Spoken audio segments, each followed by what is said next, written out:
pikiran saya tentang HP ini itu tidak sama persis dengan kenyataan HP ini apa adanya. Pikiran saya tentang HP ini adalah HP menurut saya. HP menurut teman-teman mungkin beda. Oleh karena itu, dia tidak pasti benar. Jangan langsung percaya dengan pikiran kita, karena betapapun pikiran kita itu statusnya opini, pandangan kita yang bisa salah meskipun juga bisa benar.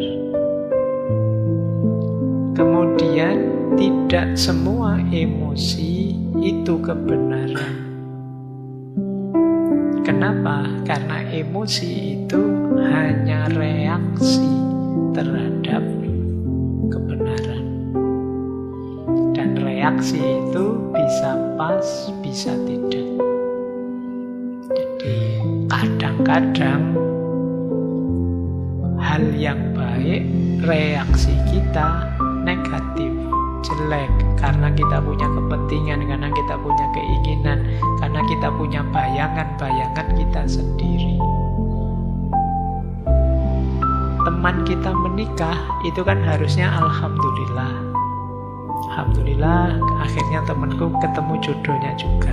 Tapi begitu kamu melihat dirimu yang sampai sekian usianya masih jomblo, akhirnya kan kamu terus tidak bisa gembira dengan kebahagiaannya temanmu. Jadi emosimu itu namanya. Jadi tidak semua emosi itu kebenaran.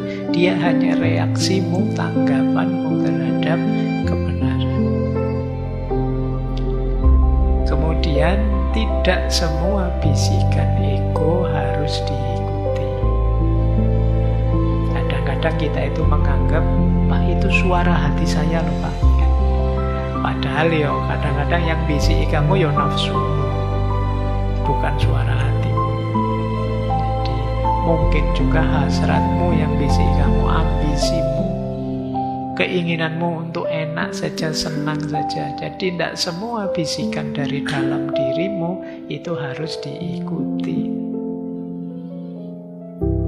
Tiga-tiganya ini kuncinya apa? Ayo berpikir lebih dalam. Ayo berefleksi, hidupmu jangan autopilot saja.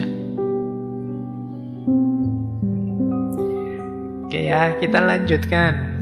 Sudah dapat berapa arena pertempuran tadi. Arena pertempuran selanjutnya. Ini ada teori yang menarik.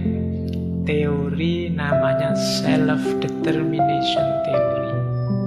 Edward Deci dan Richard Ryan. Jadi dalam diri kita ada pertempuran antara pengaruh dari luar dan dorongan dari dalam. Ya, antara controlled motivation dengan autonomous motivation. Motivasi yang menggerakkan dari luar atau motivasi yang muncul dari dalam, itu bertarung. Kalau tekanan dari luar, motivasi dari luar, itu berarti ya kita hidup ini biasanya digerakkan oleh luar diri. Takut, hukuman, gengsi, validasi, itu kita disetir oleh luar diri kita. Biasanya suara dari dalam diri itu nanti orang-orang marah, ini saya melakukan ini. Saya lakukan ini biar dipuji, biar orang tahu kalau saya soleh, biar orang ngerti kalau saya pinter, Itu motivasi eksternal namanya. Biasanya controlled motivation, berarti kita dikontrol oleh hal-hal di luar diri kita, itu membuat kita mudah lelah, membuat kita burn out, hilang makna. Kenapa? Karena nuruti orang itu capek.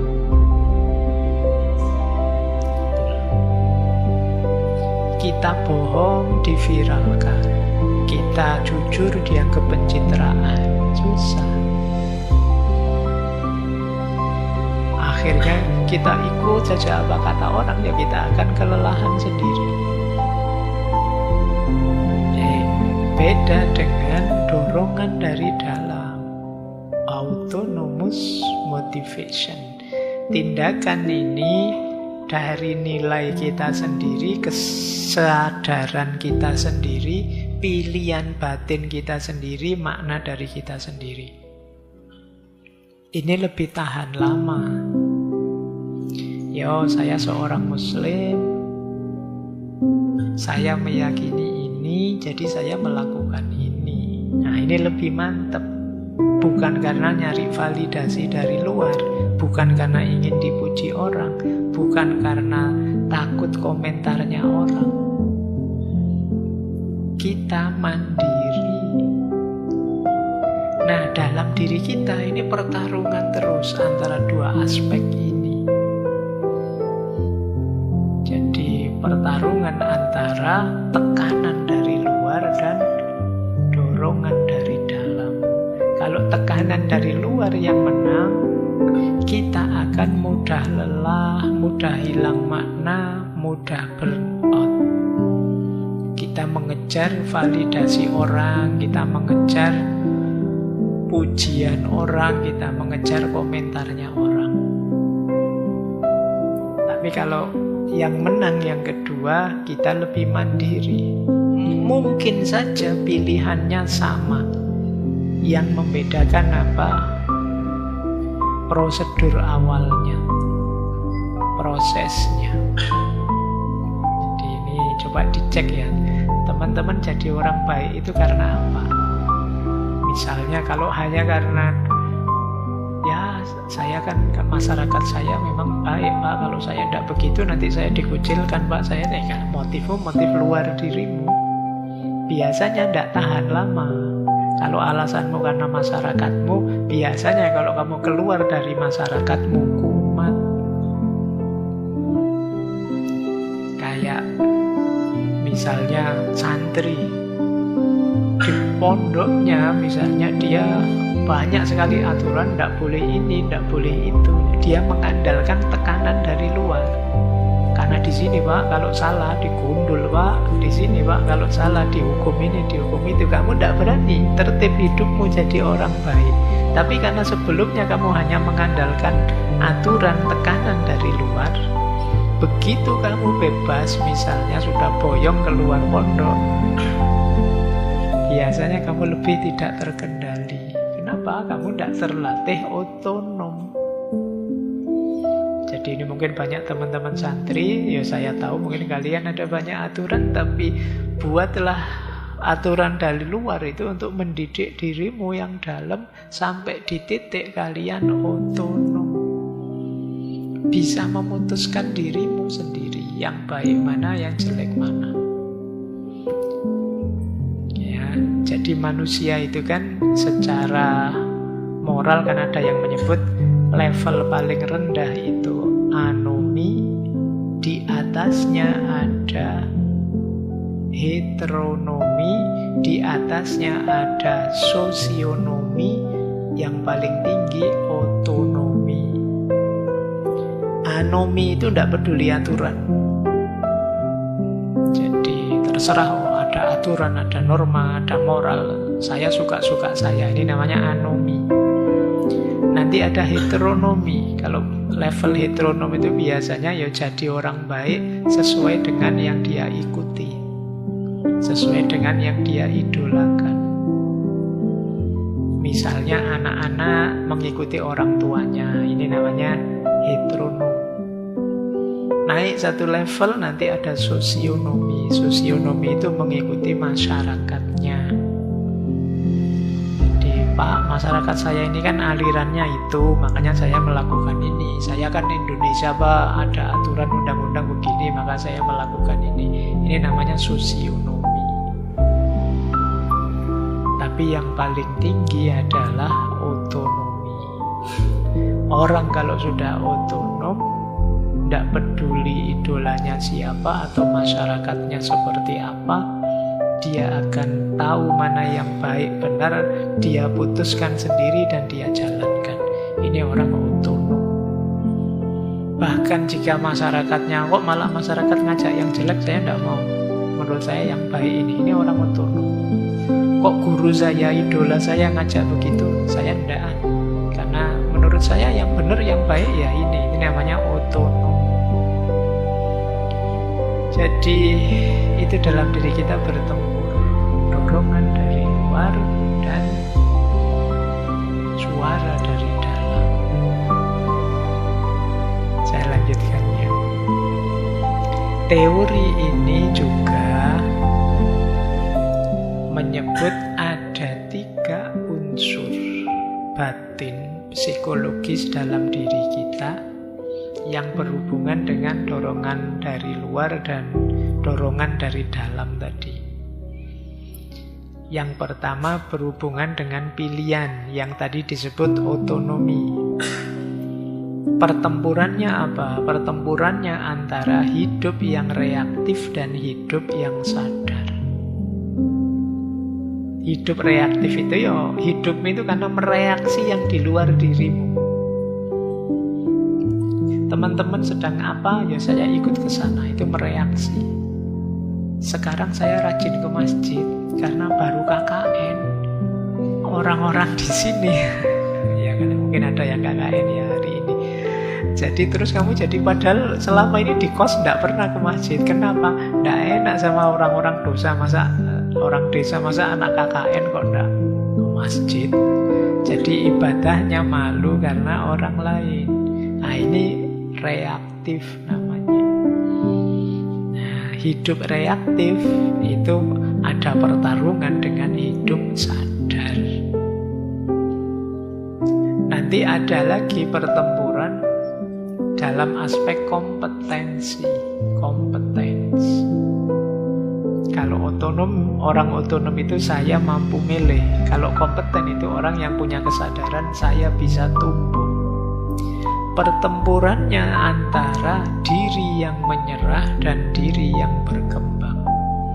Ini kayak dulu waktu kita membahas antara growth mindset dan fixed mindset. Kalau kalian lebih sering bilang begini, yo saya seperti ini apa adanya. Kalau kamu mau terimalah, kalau enggak ya sudah. Ini gaya fixed mindset. Yang sudah menyerah. Padahal kan bisa saja saya sekarang seperti ini, tapi ya saya akan berusaha agar jadi lebih baik lagi. Semoga kamu bisa menerima nantinya. Ini growth mindset. Tapi kalau orang fixed mindset ya dia menyerah dengan dirinya. Sudahlah, saya memang tidak mampu, saya memang tidak bisa. Terserah kamu lah mau apa enggak. Saya memang orangnya pemarah gini, mau apa? Padahal kalau mau jadi sabar kan bisa. Tapi kalian lebih milih dirimu yang sekarang meskipun itu tidak ideal. Ini sebenarnya ada pertarungan tadi ya, antara menyerah dan berkembang. Jadi kalau orang yang mindsetnya menyerah, ya dia sudahlah saya tidak bisa apa-apa. Tapi kalau orang yang mindsetnya berkembang, saya akan belajar terus. Saya masih bisa kok, saya masih mampu. Kemudian yang ketiga, unsur dari psikisnya manusia yaitu unsur hubungan, relatedness. Saya merasa terhubung. Ada hubungan yang negatif karena hanya mencari validasi, ada hubungan yang positif karena mencari koneksi untuk tumbuh. Hubungan yang mencari validasi hanya mengejar likes, pujian, pengakuan sosial. Sementara hubungan yang jenisnya koneksi itu hubungan yang tulus, bermakna, saling mendukung, saling menguatkan untuk tumbuh jadi lebih baik. Nah, dalam aspek hubungan juga terjadi pertarungan antara mencari validasi atau mencari koneksi yang sejati. Oke ya teman-teman, ini pertarungannya. Semoga tidak kelelahan sejak tadi kita bertarung terus dalam diri kita. Masih ada lagi, masih. Ini yang sering dijelaskan orang. Pertarungan di otak kita. Pertarungan antara prefrontal cortex melawan amigdala. Jadi itu ada gambarnya ya. Pura-pura paham saja. Ya. Jadi kan otak kita itu ada bagian prefrontal, bagian depan, luar. Nanti ada di sistem limbik itu yang agak dalam, ada amigdala, juga ada hipokampus. Gambarnya seperti itu. Saya jelaskan fungsinya saja, kalau lihat gambarnya kalian bingung. Jadi amigdala itu kecil, ada di dalam, di sistem limbik. Ini semacam alarm emosi. Dia tugasnya apa? Mendeteksi kalau ada ancaman, bahaya, ketakutan, marah, cemas, emosi kuat lainnya, itu biasanya di amigdala. Jadi dia kerjanya cepat, spontan. Saya bayangkan ya, misalnya tiba-tiba ada teman yang dari sana tiba-tiba berdiri terus lari ke sana kayak orang panik. Kalian semua akan tiba-tiba alarmnya amigdala akan bunyi. Waspada sudah semua, ini ada apa, ini ada apa. Itu amigdala. Bahaya. Biasanya dia meminta bereaksi segera. Mungkin kalian tiba-tiba juga ikut berdiri terus waspada. Itu amigdala. Lihat anjing tiba-tiba menggonggong, itu amigdala nyuruh kamu lari, bahaya ini. Itu amigdala. Nah, ada lagi hipokampus. Kalau hipokampus itu isinya arsip memori konteks. Jadi dia bisa menampilkan pengalaman masa lalu terus menghubungkan dengan situasi sekarang untuk bantu otak. Tadi tiba-tiba ada teman berdiri terus lari ke sana. Tapi karena kamu sudah pengalaman, hipokampus bilang, "Nggak usah kaget, itu kemarin cuma prank. Kamu santai sudah." Dari mana? Hipokampus yang ngasih informasi. Nah, kalau prefrontal cortex itu biasanya dia ini bagiannya para filosof. Dia mikir, mengendalikan, mengarahkan, berpikir rasional, akibatnya apa, yang ngerem, kayak tadi di ego tadi. Jadi bahaya nih, ayo kita lari cepet, amigdala. Hipokampus bilang, alah nggak usah kaget, itu kayak dulu. Nah, PFC-nya, prefrontal cortex-nya, dia akan tenang, pikir dulu baik-baik, lihat situasinya, tanyakan dulu pasnya. Itu prefrontal cortex. Lu dalam diri kita ini pertarungan di otak kita. Nanti ada istilah amigdala hijack. Ini yang punya istilah Daniel Goleman yang dulu membahas emosional intelijen. Apa yang dimaksud amigdala hijack? Itu ketika emosi mengambil alih pikiran. Jadi pikiran belum sempat mikir, emosinya sudah menguasai. Jadi belum jelas duduk persoalannya sudah marah, sudah takut, sudah panik, sudah defense, sudah nyerang. Itu namanya amigdala hijack. Kalau sudah ya, hijack itu berarti pembajakan. Amigdala sedang membajak otakmu. Akhirnya apa? Prefrontal cortex-nya jadi lemah. Orang terus bertindak impulsif sebelum berpikir jernih. Jadi contohnya, kalau dihina langsung membentak, kalau panik langsung menyingkir, kalau cemburu langsung ngamuk, tantrum, kalau tersinggung kemudian ngomong tidak jelas terus menyesal sendiri. Ini amigdala hijack. Maafkan aku ya, tadi aku marah, ngomongnya ngelantur. Itu berarti kamu, otakmu dibajak oleh amigdala. Jadi alarm emosi membajak ruang kendali akalmu, membajak prefrontal cortex. Nah, maka ayo, itu pertarungan. Semoga PVC-mu bisa menang, PFC-mu bisa menang. Ya kalau yang tidak sehat di situ saya gambarkan ya, rute tidak sehat dengan rute yang sehat. Kalau rute tidak sehat itu ada pemicu, terus amigdala mau aktif sehingga emosimu meledak. PFC-nya tidak dapat ruang untuk berpikir. Akhirnya muncul tindakan impulsif, ngamuk-ngamuk, tantrum, jungkir balik dan lain sebagainya. Kalau ingin sehat, ada pemicu, mundur dulu sebentar, ambil jeda. Kenapa mundur sebentar? Memberi waktu PFC agar bekerja. Iya sih, memang ada marahnya, ada tersinggungnya, ada curiganya, ada apa-apa, tapi mundur dulu. Jangan biarkan amigdala membajak. Nah, PFC-nya sekarang kerja, membaca dengan jernih, emosinya diolah, pada akhirnya merespon. Responnya sudah terukur. Jadi ini pertempuran dalam diri kita. PFC melawan amigdala. Tidak tahu itu hubungannya dengan sepak bola apa-apa gitu. Yang tidak paham itu. Baik, jadi sejak otakmu, hatimu, psikismu, jiwamu ada banyak sekali pertempuran. Jadi tadi kan jihadun nafas tadi loh.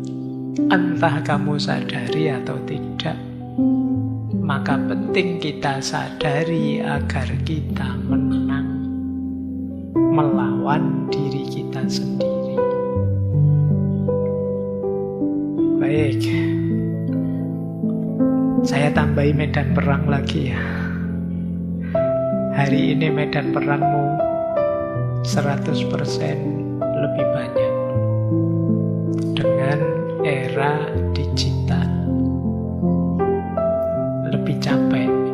Coba kita lihat pertempuran era digital, jihadun nafasnya berbeda. Yang pertama,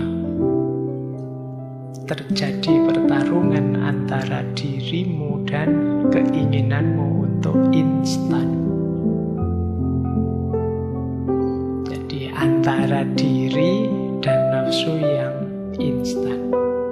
Jadi kan platform digital itu dirancang untuk menarik perhatian, memicu dopamin kita sehingga kita ketagihan, terus ingin kembali terus. Akhirnya apa? Jiwa kita diuji. Terus tidak sadar kita nyekrol. Tidak sadar, sudah 1 jam ternyata saya cuma main terus.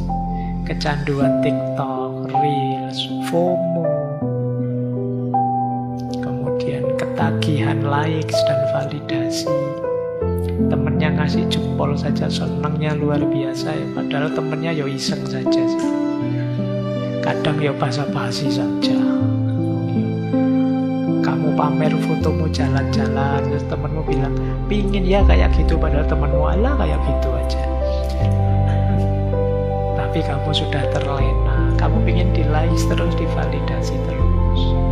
Belum lagi banyak contoh ketagihan, pornografi, game online, judi online, belanja yang impulsif, notifikasinya bolak-balik kalau udah Shopee atau Tokopedia.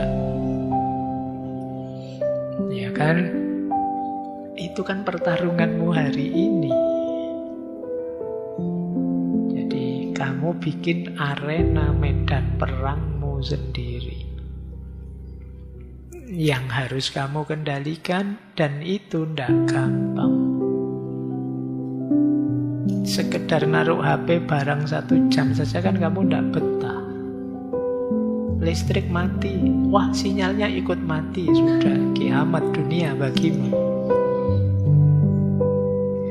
Sudah ketergantungan. Maka penting jihadun nafas berperang melawan dirimu, kendalikan dirimu. Gadgetmu penting, tapi juga jangan setergantung itu. Bikin rumus delayed gratification. Delayed gratification itu kenikmatan-kenikmatan yang layak kamu tunda dulu, saya di-delay dulu deh. Iya sih asik buka YouTube terus, tapi ini kalau saya buka YouTube terus, kapan skripsiku selesai? Kapan tesisku beres? Jadi enaknya YouTube nanti dulu, itu delayed gratification. Lah kalau aku di kamar terus kayak gini, buka TikTok, buka Reel, kapan ketemu jodohnya? Kok ya berdoa, tiap hari berdoa, ya Allah pertemukan aku dengan jodoh. Bila kamu tidak keluar dari kamar, dari rumah, gimana bisa ketemu? Nanti nyari online, terus kaget, kok beda sama fotonya. Ya, maka itu pertarunganmu. Medan perang pertama era digital adalah dirimu melawan nafsu ketagihanmu dan nafsu instan. Medan perang kedua di era digital adalah melawan dirimu yang sering tergoda oleh distraksi-distraksi. Hari ini tantangan terberat kita adalah lenyapnya kemampuan fokus. Siapa di sini yang sejak ada ChatGPT rasanya kamu menulis sedikit saja berat? Kenapa begitu? Kamu sudah dimanjakan oleh ChatGPT. Belakangan saya sering melihat postingan-postingan itu ya pakai ChatGPT, pakai AI. Dulu lebih genuine, sebelum ada AI itu orang ngomong apa, orang bicara apa itu rasanya dari hati. Bisa kedetek, bisa terasa. Kadang ya meskipun kadang kalimatnya salah, kadang ruwet, kadang ngaco, itu bisa. Tapi sekarang begitu difasilitasi oleh AI ya, kemampuan menulismu susutnya banyak. Kamu susah fokus. Begitu madep laptop pingin nulis, nah ini mulanya gimana? Terus baru dibuka ChatGPT. Nah, gimana sih? Kamu tinggal mindah akhirnya. Kayaknya awalnya malu-malu. Poin-poin apa yang penting? Tuliskan sekalian lah.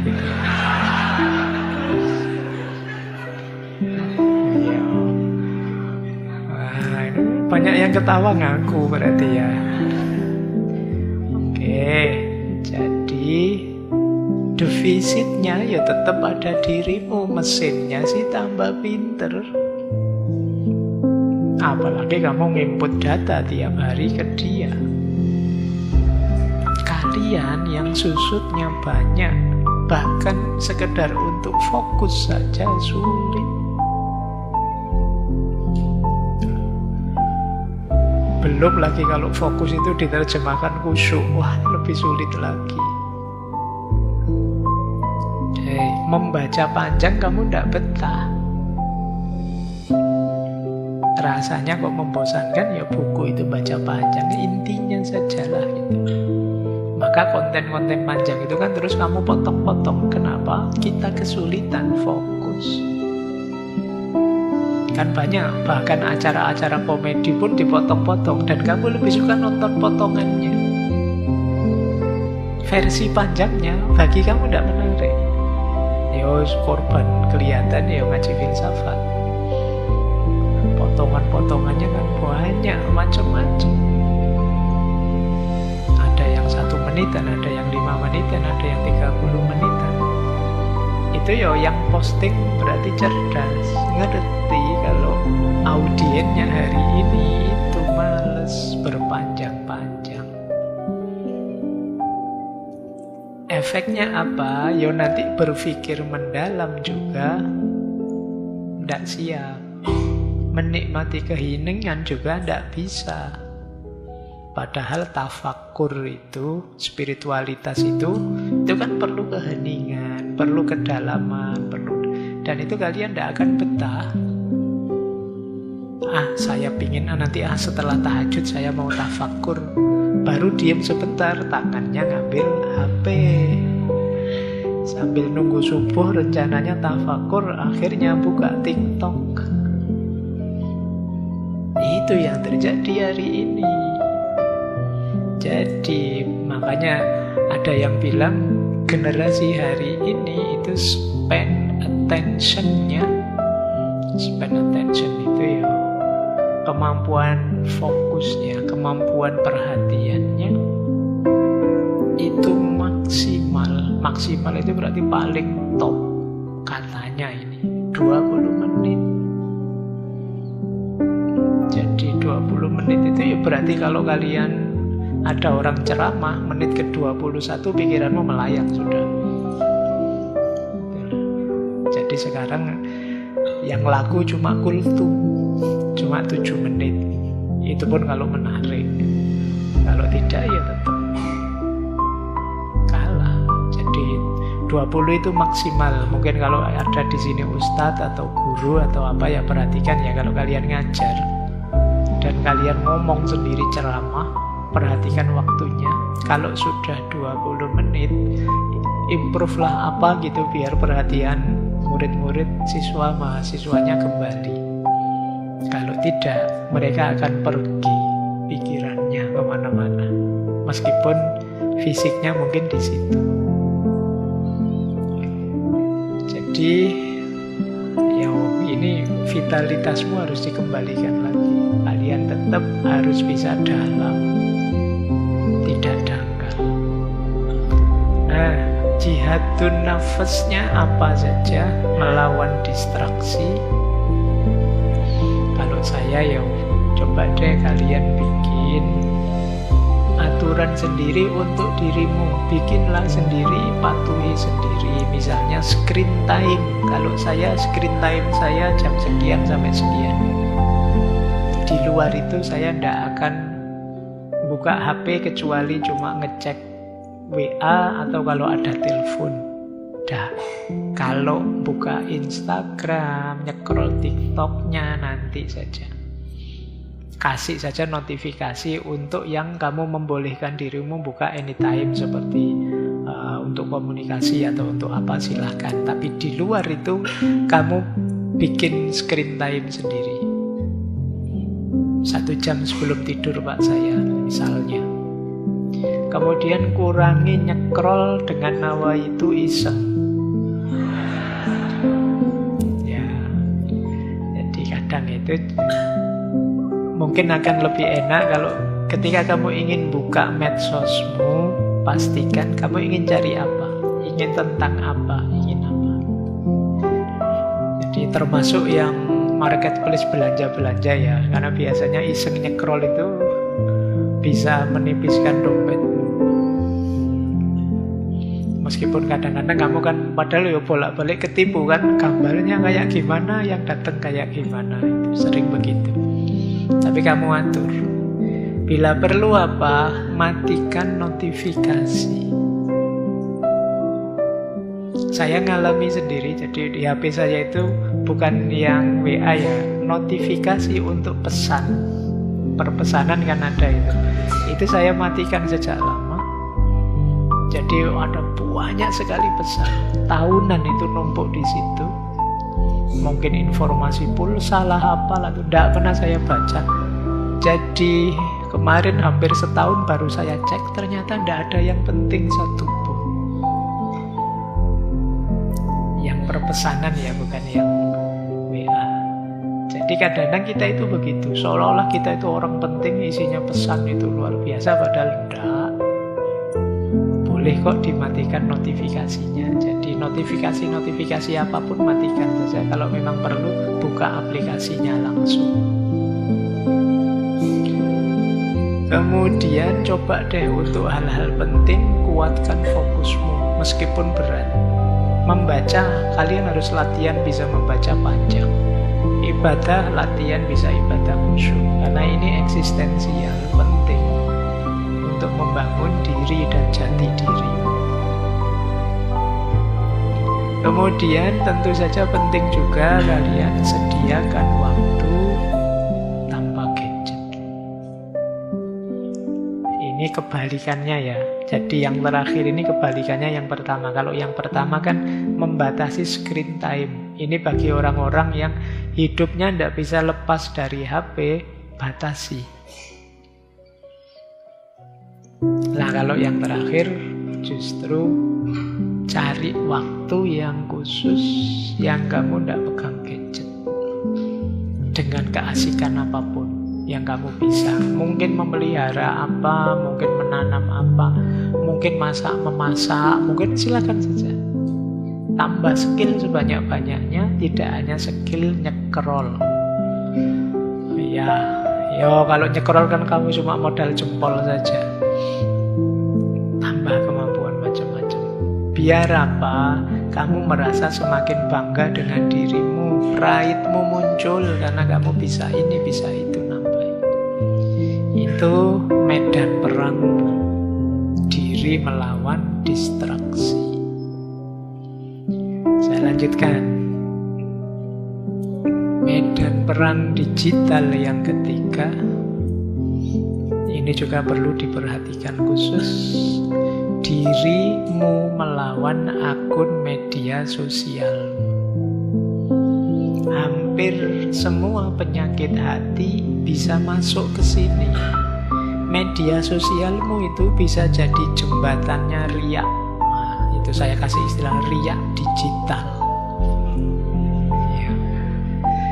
Itu riak digital itu ya kamu yang sok pamer, sekedar makan siang tempe sama kerupuk saja dipoto terus dipamerkan. Menu siang hari ini gitu. Oke. Nongkrong di angkringan terus difoto, kasih caption dinner malam hari ini. Itu jenis-jenis riak digital. Nanti kalau ditegur alasannya, ini kan tahadus binikmah wah gitu. Wadune pengen pamer, iri hati, narsis, marah, pencitraan, kecemasan. Hari ini hampir semua bisa dimediasi oleh media sosial. Sumbernya stres juga dari sana. Kita membandingkan diri kita dengan orang lain. Kita mengejar pengakuan orang lain. Kita membangun identitas palsu. Saya yakin yang malam hari ini hadir mungkin 80% lebih punya fake account. Punya akun palsu dirinya. Yang pakai nama asli itu biasanya kamu isinya yang baik-baik. Terus yang fake account kamu mengikuti yang sesuai hawa nafsumu.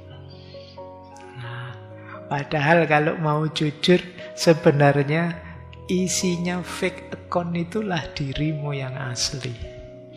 Sementara yang pakai namamu yang sebenarnya itu kamu hanya pencitraan saja. Jadi kalian sedang belajar untuk tidak menjadi dirimu yang otentik. Kamu pelan-pelan jadi palsu. Nah ini tantangannya media sosial. Kadang-kadang sok soleh, sok marah-marah orang, itu dosa, itu maksiat itu. Allah murka padamu. Padahal dia sendiri sholatnya bolong-bolong, dia sendiri. Nah itu medsos. Maka jihad nafas juga bisa harus kita lakukan melalui pertarungan antara diri kita dan hasrat di media sosial. Niatnya dijaga. Niat dijaga itu karena memang yang tahu motif itu kan kita. Tadi saya nyindir sini itu bisa ya, bisa tidak. Yang tahu dirimu sendiri. Riak atau tidak kamu yang tahu, orang lain tidak tahu. Maka jaga benar niatmu. Pak, saya itu sudah niat ikhlas loh Pak. Kok orang masih salah paham? Loh kalau kamu masih sibuk gelisah dengan salah pahamnya orang, kamu masih belum terlalu ikhlas. Orang ikhlas itu tidak peduli dipahami orang atau disalahpahami orang. Kalau kamu masih gelisah dengan komentarnya orang, ya berarti kamu belum sepenuhnya ikhlas. Kalau orang ikhlas itu kan motifnya lillah saja, karena Allah saja, bukan karena manusia. Jadi kalau melakukan sesuatu karena manusia, bahkan meninggalkan sesuatu karena manusia juga, ya tidak bisa disebut ikhlas. Masih ada motif manusianya. Makanya dulu ada seorang sufi, saya lupa di sesi apa itu saya jelaskan, namanya Syekh Ma'ruf Al-Karhi atau Al-Kurhi. Beliau bilang, melakukan kebaikan yang tujuannya bukan Allah, termasuk tujuannya manusia untuk dipuji, untuk divalidasi dan lain sebagainya, kata beliau, ini namanya musyrik. Karena tidak boleh melakukan sesuatu, apalagi ibadah, bukan karena Allah. Tapi melakukan sesuatu, meninggalkan sesuatu yang motifnya karena manusia. Kalau tadi kan melakukan sesuatu motifnya manusia, itu musyrik. Meninggalkan sesuatu motifnya manusia, itulah riya. Contohnya, mungkin ada misalnya teman-teman nginep di rumah temannya, mau sholat tahajud sebenarnya sih tidak enak, nanti dianggap soleh sama temanku. Meninggalkan sesuatu karena manusia.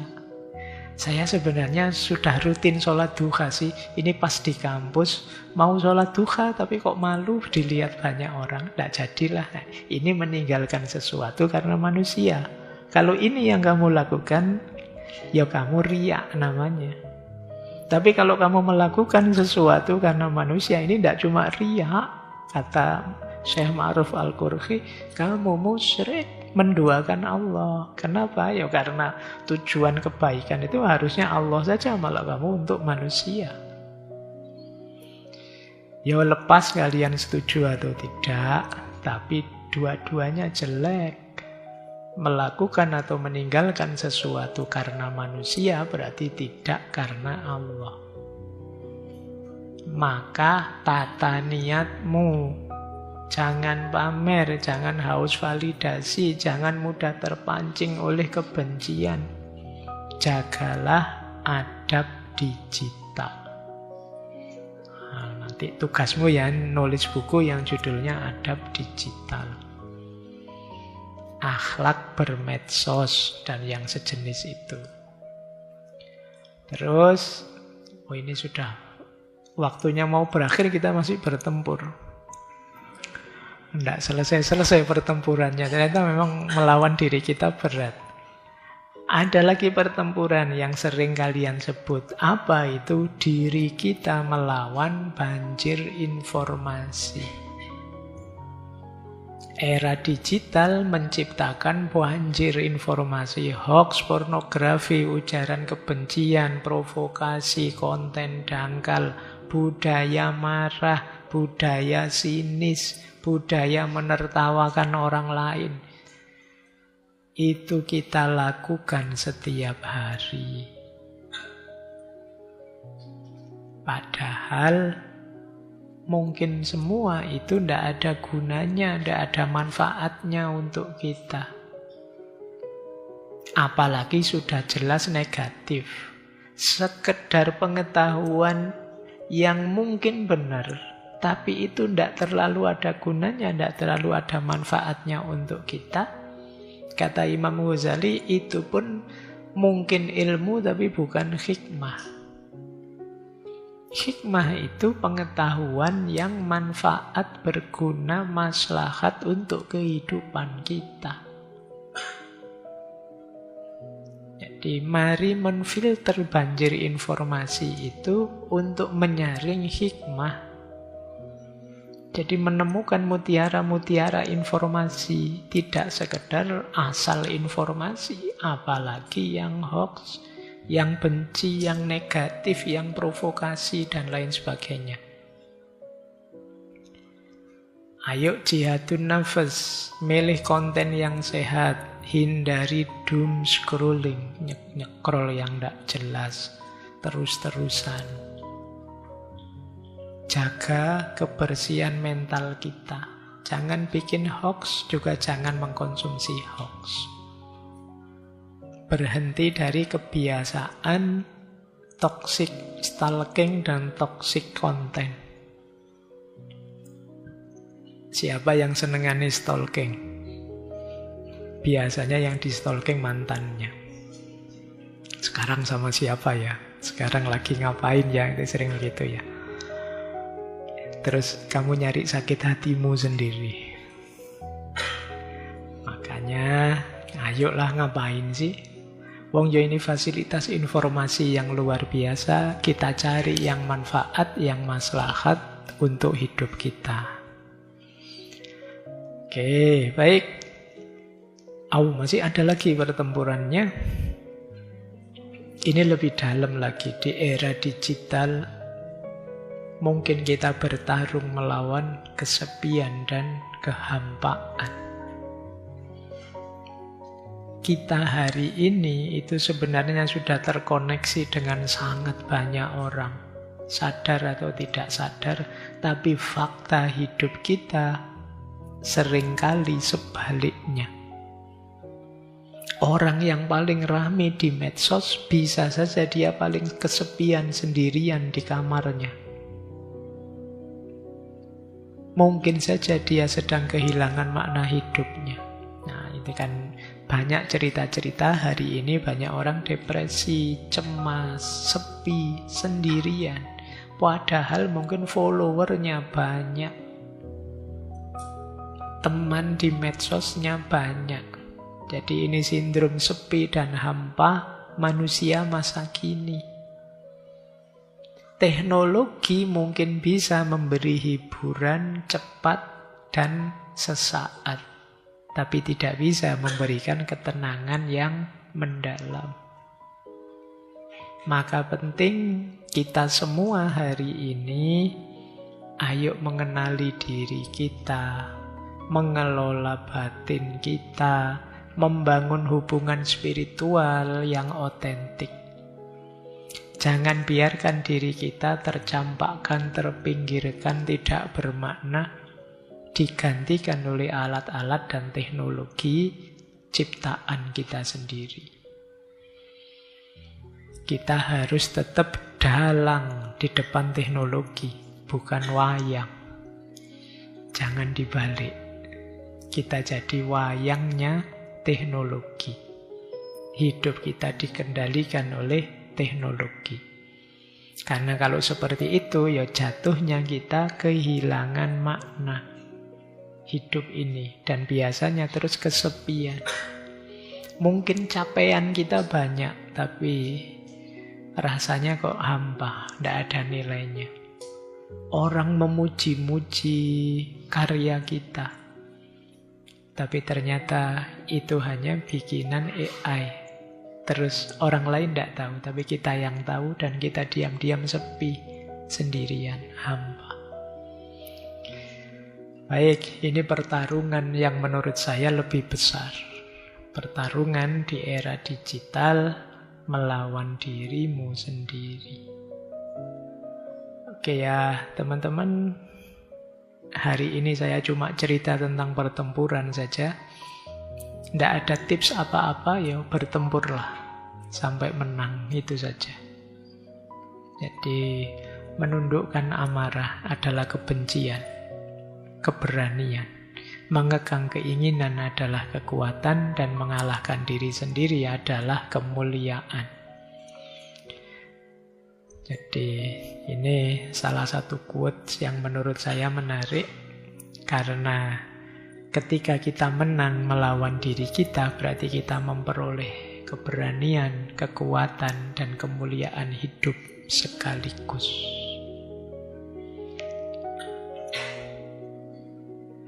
Terakhir, jihadun nafas adalah perjalanan sunyi. Mungkin tidak seorang pun melihat perjuanganmu, tetapi yakinlah Allah melihat setiap luka, jatuh, dan bangunmu. Jangan menyerah, teruslah bertempur sampai engkau menang. Meskipun pertempuran itu harus kalian jalani sepanjang hayatmu. Kebanggaan kemenangan terletak pada istiqomahmu, kesanggupanmu, nafas panjangmu untuk terus bertempur. Itulah istimewanya manusia. Jadi besok Allah akan bertanya padamu, apakah engkau sudah sungguh-sungguh bertempur? Hasilnya seperti kata orang-orang Stoik, asal usaha maksimal kita lakukan, hasilnya di luar kuasa kita. Bertarunglah semaksimal yang kalian mampu, pasrahkan hasilnya. Insya Allah kesungguhanmu bertarung itu pun sudah kebanggaan tersendiri. Karena ini musuhnya tidak ringan, yaitu musuhmu yang paling besar, dirimu sendiri. Ini sebenarnya kalau dalam tasawuf itu halangan terakhir sebelum pada akhirnya kamu berhadapan langsung dengan Tuhan. Jadi sering kalau dalam tasawuf itu kan ada hierarki lawanmu. Lawan yang paling awal itu dosa dan kemaksiatan. Lawan selanjutnya adalah keterikatan dan ketergantungan. Lawanmu selanjutnya adalah kelalaian dan kebiasaan yang tidak ada gunanya. Dan lawanmu yang terakhir, dirimu sendiri. Kalau kamu bisa menaklukkan yang terakhir ini, makommu sudah tinggi. Akan dibukakan oleh Allah banyak khazanah. Kamu ada di level ma'rifat dan kasyaf. Kalau sudah bisa melampaui dan menaklukkan dirimu. Baik, oleh karena itu jangan malu-malu, jangan ragu-ragu. Lakukan saja pertempuran ini, meskipun sunyi, tidak ada orang menepuk tanganimu, tapi yakinlah Allah senantiasa melihatmu. Allah tahu setiap luka, jatuh, dan bangun.